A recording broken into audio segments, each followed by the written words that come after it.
काल रात्री तुम्हाला स्वामी समर्थ स्वप्नात दिसले का? जर तुमचं उत्तर हो असेल तर हा व्हिडिओ शेवटपर्यंत पहा, कारण याचे तुम्हाला या व्हिडिओमध्ये कळणार आहे. तर मग या व्हिडिओला थोडाही वेळ न गमावता सुरुवात करूया.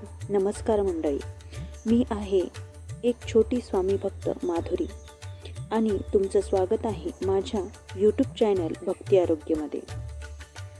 काल तुम्हाला स्वामी समर्थ महाराज स्वप्नात दिसले, तुमच्याशी बोलले, भिवू नकोस, मी तुझ्या पाठीशी आहे असे शब्द ऐकू आले, तर हा व्हिडिओ शेवटपर्यंत पहा, कारण ते फक्त स्वप्न नव्हतं, ती होती एक दैवी संकेत.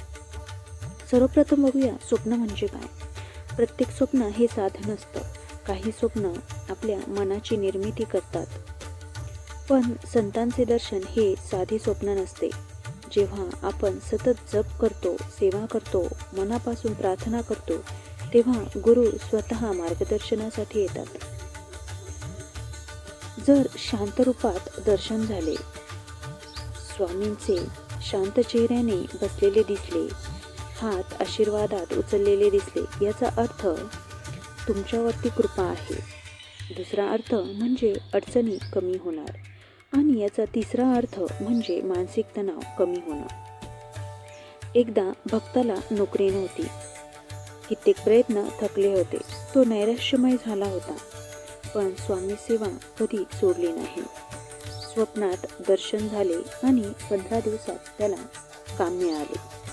त्यामुळे स्वामींचा विश्वास हा अधिक घट्ट झाला. जर स्वप्नामध्ये आलेल्या स्वामींचे रागावलेल्या रूपात दर्शन असेल, तर कधीकधी स्वामी कठोर दिसतात, चुकीच्या मार्गांवर इशाराही देतात, वाईट सवयी सोडा असेही सांगतात, चुकीच्या संगती टाळा असेही आपल्याला शिकवण देतात. ही शिक्षा नसते, तर स्वामींचं आपल्यावरती प्रेम असतं, तेही कठोर शब्दात. आता बघूया, जर स्वामी महाराजांचं दर्शन तुम्हाला प्रसाद देताना झाले तर याचा काय अर्थ होतो.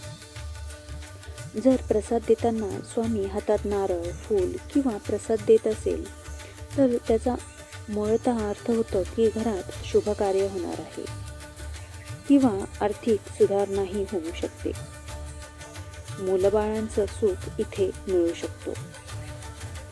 तुम्हाला अशा वेळेला 21 वेळा श्री स्वामी समर्थ किंवा जय जय स्वामी समर्थ या मंत्राचा जाप करायचा आहे.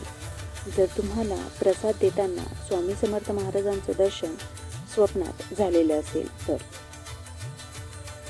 पुढे बघूयात, जर फक्त आवाज ऐकू आला तर स्वामी भक्त असे सांगतात की फक्त आवाज ऐकू आला तर भिवू नकोस हा सर्वात मोठा संकेत असतो. याचा अर्थ म्हणजे तुमच्यावर संकट आहे, पण ते निघणार आहे, विश्वास तुमचा वाढणार आहे. अशा वेळेला तुम्ही गुरुवारी सेवा करू शकता. यामध्ये मंत्र जप आणि आरतीचा समावेश करू शकता. मूळतः स्वप्नानंतर काय करावं.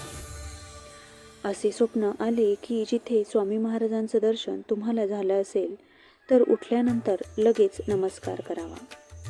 11 वेळा जप करून श्री स्वामी समर्थ महाराजांची 11 वेळा माळ जप करावी.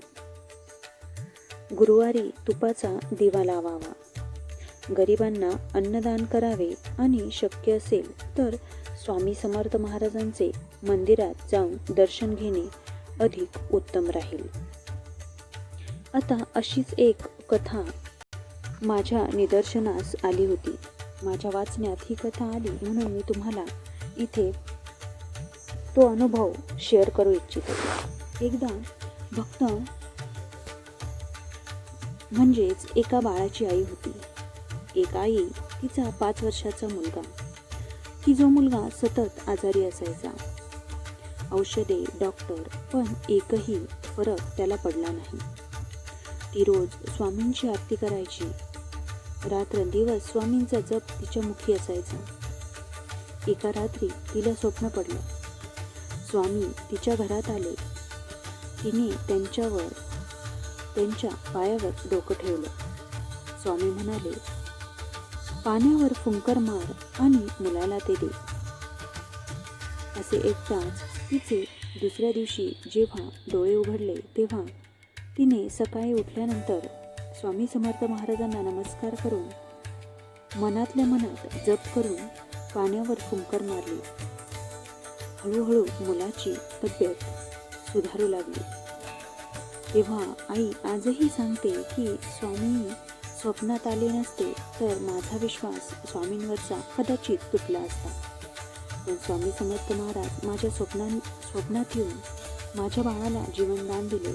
स्वामींचे नेहमी आभारी राहील आणि त्यांच्या सेवेत निरंतर राहील.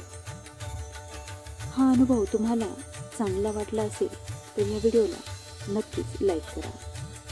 आता बघूया, जर तुम्हाला स्वामी समर्थ महाराज स्वप्नात दिसले असतील तर समजा की तुमची प्रार्थना ऐकली गेली आहे. आणि कमेंटमध्ये श्री स्वामी समर्थ महाराज लिहायला विसरू नका. हा व्हिडिओ शेवटपर्यंत बघितल्यासाठी धन्यवाद. व्हिडिओ शेअर करा जेणेकरून इतर भक्तांनाही हा संकेत समजेल. जर तुम्हालाही श्री स्वामी समर्थ कधीतरी स्वप्नात दिसले असतील तर कमेंटमध्ये श्री स्वामी समर्थ लिहायला विसरू नका. तुमच्या सर्व इच्छा पूर्ण हो हीच मी स्वामीचरणी प्रार्थना करते. धन्यवाद.